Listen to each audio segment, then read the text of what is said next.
Welcome back to the channel, everyone. It is August. We've got some blue skies, so it's time for a quick tour of my UK exotic garden. Let's get straight into it. Before we get started, it has been a wet, miserable summer so far. So I want you to leave me a 3-word comment describing the summer in your garden. I will be choosing my favourite 3-word summary of the summer and sending someone some stickers. But anyway, let's get straight on with the tour. Yeah, the elephant in the room is that we've got a huge 5-metre diameter tent where the kids have been camping, and it fits perfectly in the midst of the jungle. So we'll start on the sunny border, and what you're probably going to notice now we're into August is that we've got pops of colour springing up, and I suppose it's a bit of an accident, possibly, that we've got a lot of yellows and purples. I mean, there's a lot of verbena around, the rudbeckias coming through, we've got the occasional nasturtium flower, and I like to keep the palette sort of strictly to a few colours. But here's a sunny border. We've not had a lot of sun, to be honest, but have a look at the mustabastu bananas. Now you can see, look at the state of that sorry looking leaf that I should really chop off. Yeah, it's pretty exposed and it is windy. We've got, I mean, the new leaves are looking better, but they're still a bit shredded, but that's what we're dealing with. So a lot of height, huge leaves, but they've not enjoyed the windy, wet weather, really. Elsewhere in this bed, the euphorbia shillingi, I should have really staked it earlier in the summer because it did get a little bit top heavy in the wind and rain. So I'll probably do that next year, get some sort of stake on there. This is the cordyline that did suffer some spear pull. I made a video about it. You can see there where the damage is from winter, but since then it's sprung back and it's put on. I mean, it's doubled in height. So obviously it's enjoying the summer. Persicaria red dragon has gone wild through the bed. The rudbeckia gold something, I can't remember the name, but rudbeckia is doing well.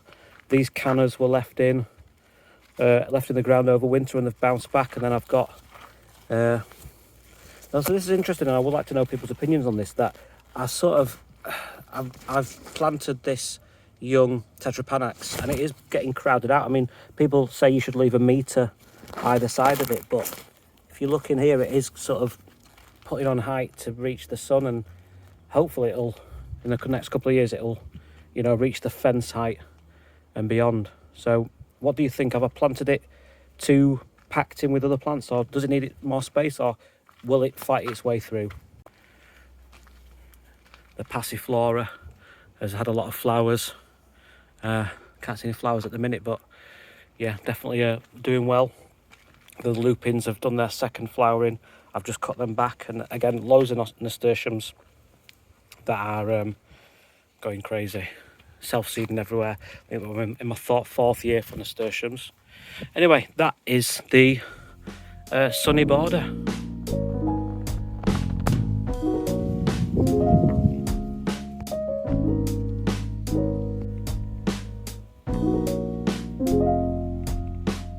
We'll talk about the desert bed now. So of course, the people who've been following for a while will know it's planted in pure gravel and a bit of building rubble. Very few nutrients in there, which is all, I mean, it's for the best considering we've had so much rainfall in July and into August. So looking around the bed, the Washingtonia robusta has sort of bounced back into life almost. I mean, it's growing slower than it was previously, but it's not sending out yellowed fronds. You can see the stem of the frond is not as long as previously, and I think that will continue to be like that, but it's looking healthier than it has done. There's my aloe striatula that's put on a lot of growth. The aristata, they've all flowered. This one's still in flower. The one in the greenhouse flowered later, but everyone that is healthy has flowered, and there's a couple that have got a bit of rot in them from their previous owner that I just put in there. I think they will probably die back in winter, but so be it. Both of the agave Americanas have put on some decent size since I put them in the bed. And then we've got the various yuccas, the yucca rostrata here, the yucca linearis, the Hesperallo parviflora. It's it's settling in, all doing pretty well. Aeonium at the back there looking healthy. And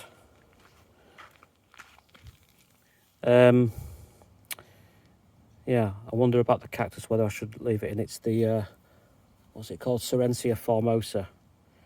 I'm going to leave it in because I don't love it, and I'm willing to risk it. But we'll see how it goes over winter. So yeah, this is going to be left open to the elements until probably October, November if I'm feeling risky. But we'll see. I'm really disappointed in my Apuntia ficus indica that it hasn't put on any new pads this year. It put on a lot of new growth last year when it was in a pot. So hopefully it's settling down, putting some roots down. I will probably risk it in the ground even though it's not fully hardy. Wrap it up if we get a particular cold night. The Apuntia humifusa is doing okay. It's not put on a lot of growth from what I can tell. The Apuntia facantha, that's the new pad that came, and I think that'll be it for this year. Hopefully we'll get some new pads next year. And then the two Apuntia vulgaris, that again, they're not staying there. They will be put on the front doorstep eventually. And of course the big formium at the back, hopefully providing a little bit of shelter to the plants directly beneath it. And that is the desert bed.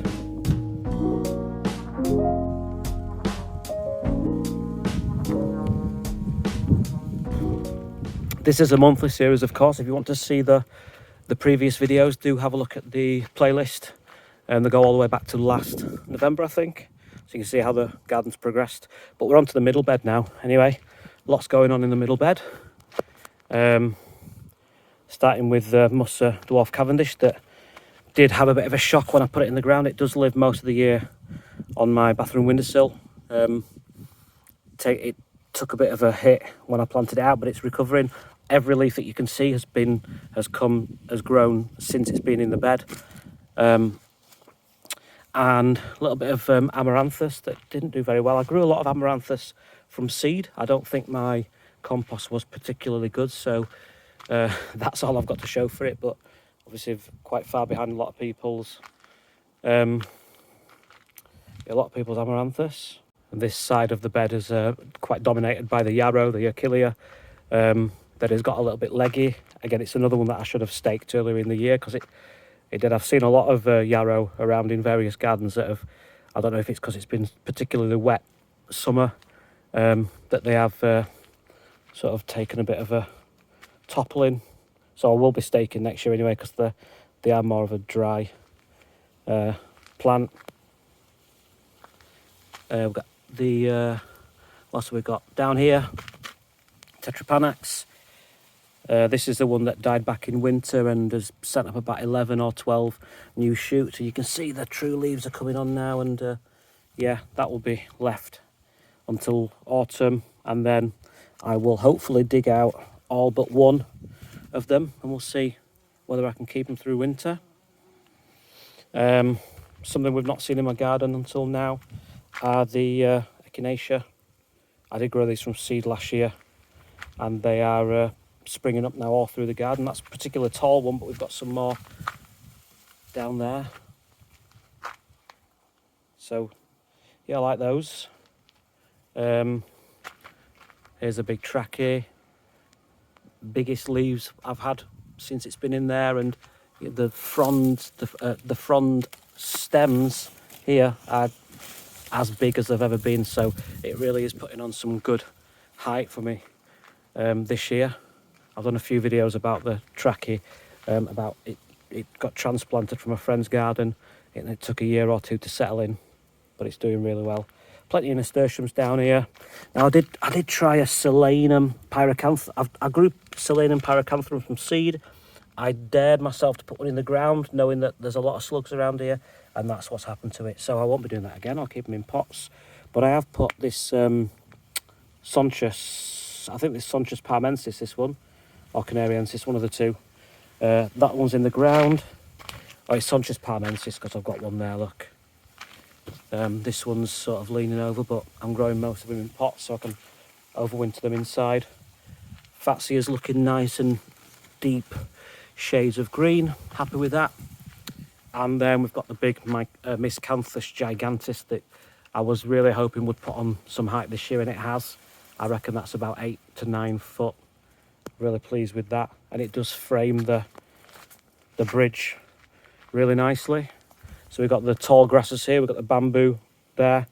So I'm really pleased with that side of the middle bed. Yeah, one other word on this, the red hot poker, Nymphophia, they didn't do any second flushes of flowers for me this year. So they flowered really well in May to June.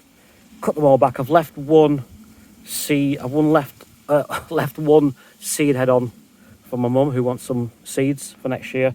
Cut everything back, hoping for some second flowering, but it didn't happen. This is one of my fig trees. I've got one solitary fig on it. I've got another one over there that's planted in a pot. See if restricted roots will make it produce more fruit, but we'll see. Here's the other side of the middle bed. As you can see again, for the Miscanthus gigantus, we're about 2 foot down here from the floor, the ground level up there. So the Miscanthus does look fantastic there. We've got the Arundodonyx next to it, which is slightly taller, but hasn't been as vigorous in pushing out new shoots. Maybe it's a little bit restricted and there's not much space. Here's another Fatsia that gets a lot more, so you can see the difference between a full sun Fatsia, which is sort of yellowy green, and then we've got the deeper green there because it's shaded out by the palm tree, the Trachycarpus. I obviously prefer the deeper green, but it is what it is. All the Fatsias I'm growing are just filler plants that hopefully will put on a lot of height quickly, and then I can underplant it. A lot more going on in this front bed. Lots and lots of Verbena bonariensis. The bees are loving it. I will be thinning it out next year. There's my Camerots humilis, which deserves a better spot, considering it's the only one that got through winter. I'll probably move that somewhere eventually. More Miscanthus, more Tetrapanax, more Sonchus, spotted laurel. There we've got Euphorbia wolfenii, some Euchera, a small trachea down there, and lots of weeds that I need to, lots of weeding to do, but it's been difficult with the weather. Every time I come out it rains. But we've got a lot of oxalis, this is the worst, zoom in on that. This is the worst weed for me because it's so vigorous. There we go. Yeah, exploding seed heads, vigorous tubers underground. I can't control that. But it is what it is. So that's the middle bed.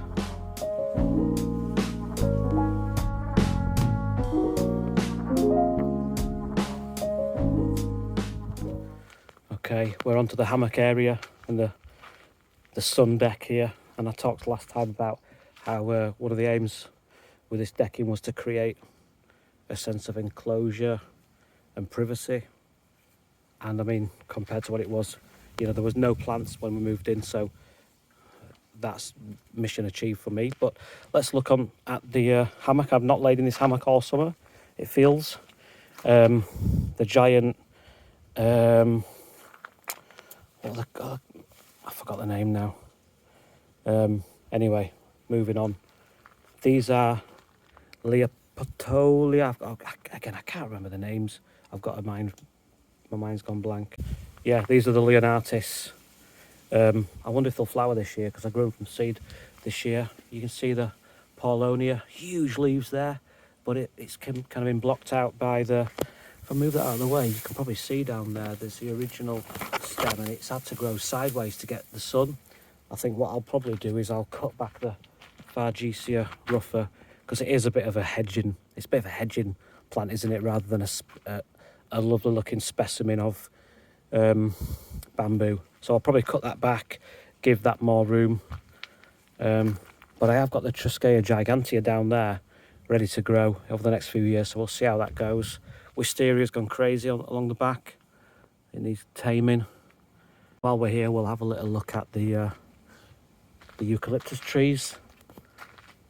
Again, these were all planted as young saplings that have grown very quickly to provide a little bit of overhead height and interest, and I suppose a little bit of shelter in some areas.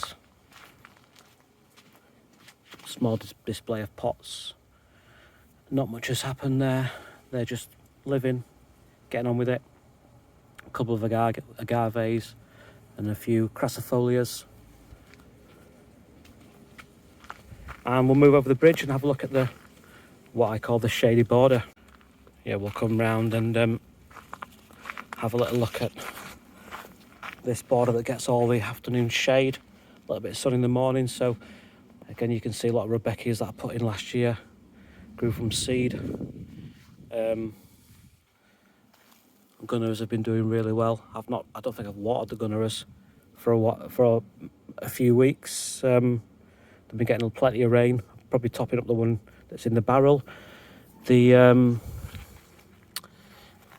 barrel pond down here is doing really well. It's totally covered.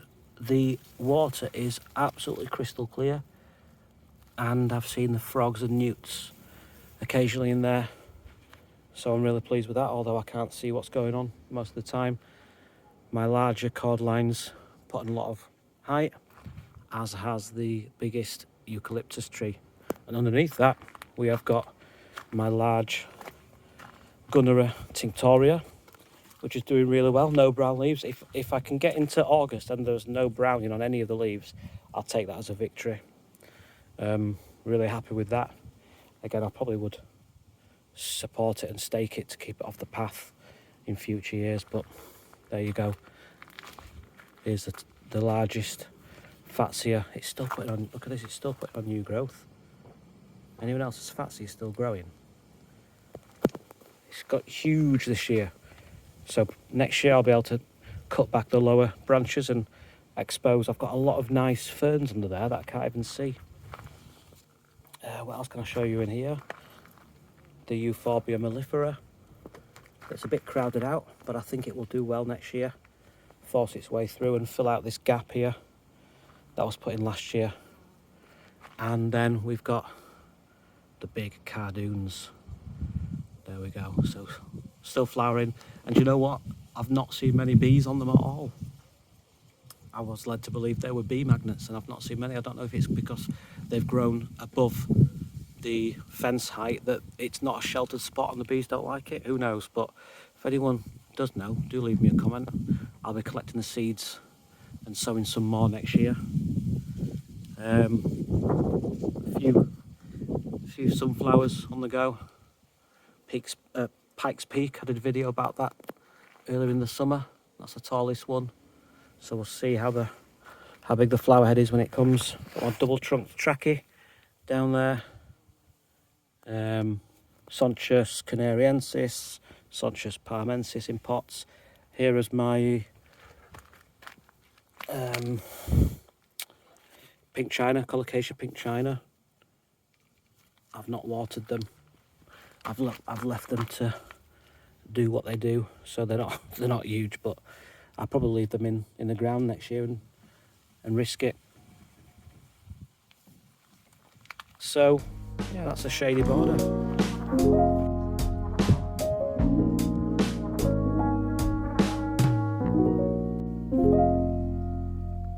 just want to point out the amazing bark on these eucalyptus trees. I know there are better. This is Eucalyptus gunni, the most common one, and there are some better ones than these, but even this, look at the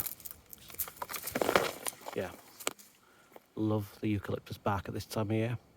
Just a quick word on this mind your own business, baby's tears. I planted a few bits of this between paving slabs last year.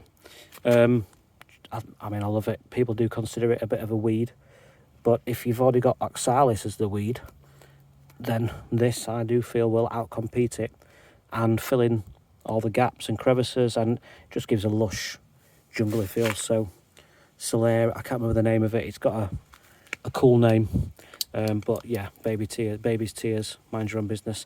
I would highly recommend it. Really good for propagating as well. A couple of things outside the greenhouse before we go in. Yeah, my Dendroceras littoralis is looking very slug eaten. I have got a few slug traps out at the minute, but even, I mean, of all the plants they could choose to eat, they want to eat the critically endangered one, but hopefully it will survive the massacre. I mean, they've eaten the growing point, the leaves, but they're alive, so I live in hope. We've got here Solanum pyracanthum. I grew that one from seed. And the Solanum atrapurpureum, I think is the name, that I got from Jack at Yorkgate Gardens. They're doing really well. And then into the greenhouse.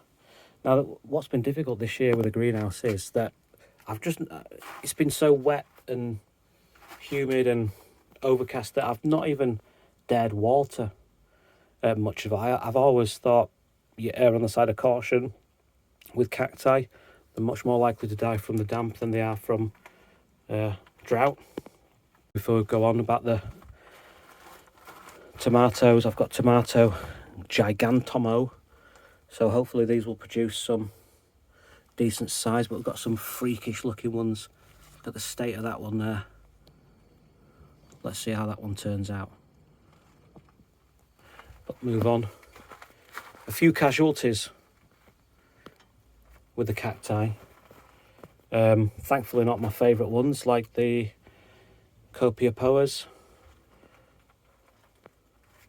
or my Lophophora. Can't help squeezing that one.